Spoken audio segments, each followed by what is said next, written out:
à Kinshasa, le gouvernement de la République a réceptionné ce samedi 90 bus, le premier lot d'une commande de 250 bus achetés sur fonds propres du gouvernement.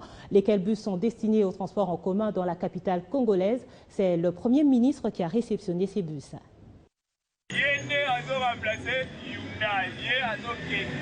Les voici. C'est ici à Mitendi que le gouvernement les a officiellement réceptionnés avant une caravane dans la capitale congolaise à travers les grandes artères. De marque Hyundai, ces bus sont tout neufs et ont la capacité de 27 places assises.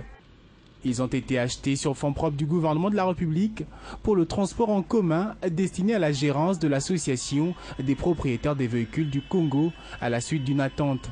Le point de chute sera ici, sur le boulevard Triomphal, où va rejoindre le groupe le chef du gouvernement Matata Ponyo, visiblement plus que réjoui de voir son ministre des Transports arriver à réussir le pari sur son instruction et sous l'impulsion du chef de l'État.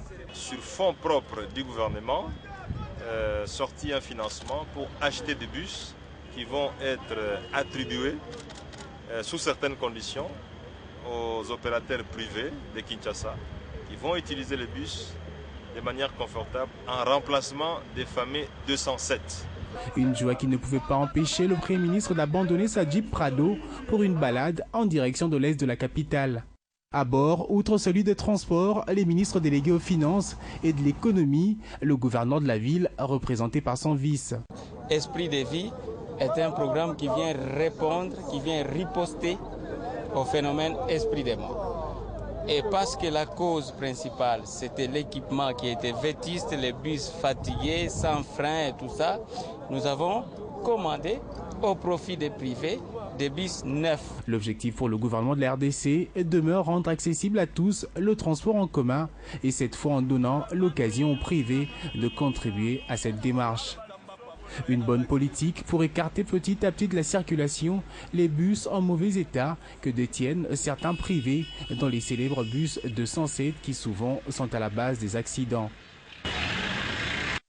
Clôture du mois de mars à Kinshasa, l'Association des femmes architectes du Congo a tenu ce samedi une conférence sur la problématique des marchés. Elles se sont focalisées sur le cas des vendeurs ambulants. Les femmes pensent ainsi participer au développement de la ville de Kinshasa. Charlotte Ibouaba. C'est par cet entracte du Ballet national du Congo que s'est ouverte cette conférence sur la problématique des vendeurs ambulants. On les appelle aussi vendeurs à la sauvette, répandus à travers la ville de Kinshasa. Cette initiative passe donc pour une pensée pieuse à l'endroit de cette catégorie de commerçants. La présidente de cette association des femmes architectes du Congo, AFARC, a tenu d'abord à rappeler le parcours de la structure qui se veut un moteur de développement. Promouvoir et vulgariser le métier de la femme architecte.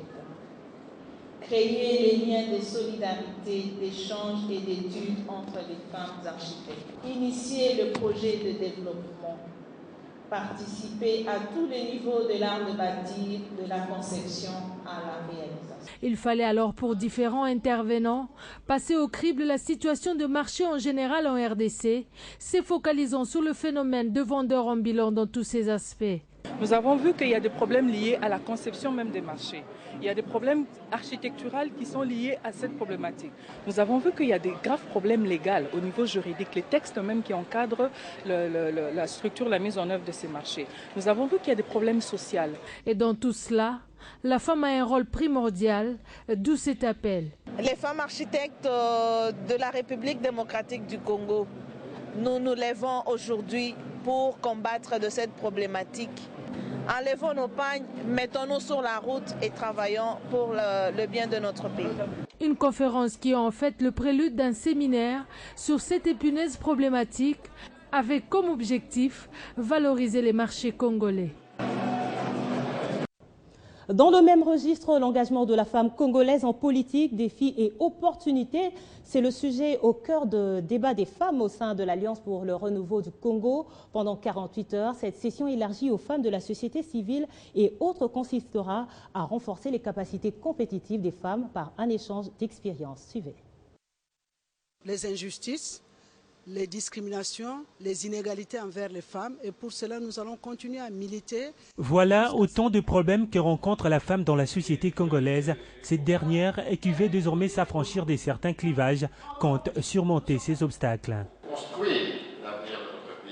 Et c'est en plein mois dédié à la femme que celles réunies au sein de l'Alliance pour le renouveau du Congo réfléchissent sur des stratégies à adopter pour améliorer leur situation. Nous voulons stimuler les femmes qui ne sont pas encore engagées en politique de s'engager. Mais si les femmes n'adhèrent pas dans les partis politiques, si les femmes qui ne sont pas encore engagées n'adhèrent pas dans les partis politiques, est-ce que nous serons capables d'aligner 30% des femmes sur les listes électorales à tous les niveaux? Non. L'engagement de la femme congolaise en politique, défis et opportunités, c'est le thème retenu et fractionné à 5 sous-thèmes pour bien faire comprendre l'objectif de ces combats. Nous avons voulu commémorer la Journée internationale de la femme, édition 2014, par une formation des femmes cadres. On aura une série de formations. Tant qu'on est en politique, tant qu'on veut accéder au pouvoir, on doit être formé de manière continuelle. Pendant 48 heures, exposés et débats se succéderont pour permettre à ces femmes de l'Alliance pour le renouveau du Congo que dirige Olivier Kamitatou de réaffirmer leur engagement politique, elles qui semblent cette fois déterminées à se créer une large représentation dans les institutions du pays. En santé, chaque 29 mars de l'année, le monde entier célèbre la journée mondiale dédiée à l'allaitement maternel. Cette journée permet de médiatiser ce grand sujet de société et surtout de rappeler aux femmes et aux hommes également les bienfaits de l'allaitement en termes de santé pour le nourrisson. En RDC, aucune manifestation officielle n'a été organisée, mais nos reporters ont tout de même réalisé un élément sur l'importance de l'allaitement. L'allaitement maternel constitue actuellement l'un des moyens les plus efficaces pour préserver la santé et d'assurer la survie de près d'1 million de vies d'enfants à travers le monde. L'Organisation mondiale de la santé recommande vivement l'allaitement au sein exclusif pendant les 6 premiers mois suivant la naissance. Cette période peut aller aussi de 6 mois à 2 ans, voire plus, et doit être complétée par une autre alimentation. Ce lait naturel, le lait maternel est très important parce que c'est un lait qui est adapté à l'alimentation du nouveau-né et de tout enfant jusqu'à l'âge de 6 mois. Ça protège même la mère d'avoir des grossesses non désirées ou des grossesses multiples. Et c'est un lait qui ne coûte rien. Au-delà de ses bienfaits immédiats, l'allaitement maternel aide à rester en bonne santé tout au long de la vie. Des données montrent que les personnes allaitées au sein obtiennent de meilleurs résultats aux tests d'intelligence. C'est un aliment, puisqu'il permet une bonne croissance de l'enfant. C'est un médicament, puisqu'il les protège contre plusieurs maladies. C'est un vaccin, puisqu'il agit spécifiquement contre certaines maladies que l'enfant pourrait contracter qui sont évitables par la vaccination. Allaiter au sein reste encore un exercice pénible et beaucoup de femmes rencontrent d'énormes difficultés au début. Ainsi, pour pallier à ces insuffisances, plusieurs établissements de santé soutiennent l'allaitement maternel en mettant à disposition des conseillers qualifiés. Aujourd'hui, plus de 20 000 établissements dénommés Amis de bébés ont vu le jour dans 152 pays, grâce notamment à une initiative commune entre l'OMS et l'UNICEF.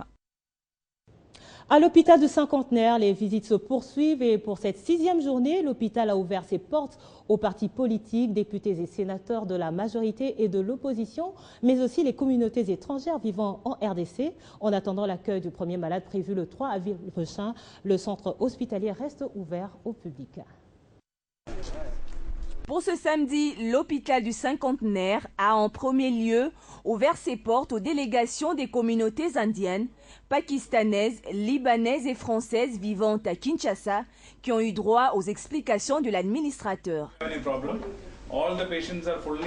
Pour ces étrangers ayant choisi pour seconde patrie la RDC, la construction de ce centre hospitalier confirmait bien la volonté du pays de devenir un pays émergent. Dans cet hôpital du Cinquantenaire qui est une vraie merveille. Le matériel, c'est les derniers modèles, les derniers softs, le Siemens et tout.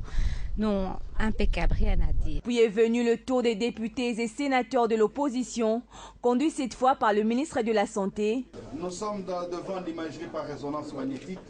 Ce que nous venons de voir en effet est un signe manifeste de notre volonté de bâtir plus beau qu'avant. Le projet de loi sur la mutualité a été adopté au Sénat. Une fois qu'il est adopté à l'Assemblée nationale, la promulgation va suivre, fera en sorte que beaucoup de Congolais se mutualisent. Cet outil doit être bien entretenu. Il va se poser un problème de maintenance. Je crois que chacun de nous prendra aussi conscience de cet aspect des choses pour pouvoir s'y investir. Une visite qui a eu des allures des questions orales avec débat. Le chef de l'État a dit, nous ne pouvons pas mettre des prix exorbitants pour permettre à toute population, tout citoyen quinois et congolais de faire le choix de venir dans cet hôpital. Les visites se poursuivent à l'hôpital du Cinquantenaire jusqu'au 2 avril et toutes les franges de la population y sont invitées. On reste dans le domaine de la santé pour parler de la clôture vendredi à Kinshasa du dialogue national sur le paludisme. Après 3 jours de travaux intenses, les participants à cet atelier sont parvenus à dégager 5 interventions prioritaires à insérer dans la note conceptuelle, note qui devra être présentée au Fonds mondial le 15 mai prochain. Et c'est le ministre de la Santé qui a procédé à cette cérémonie de clôture. J'encourage l'équipe de rédaction à se regrouper très rapidement. Ainsi donc, je déclare clos les travaux du dialogue national de la composante paludisme. C'est en ces termes que le ministre de la Santé clôture le dialogue national sur le paludisme.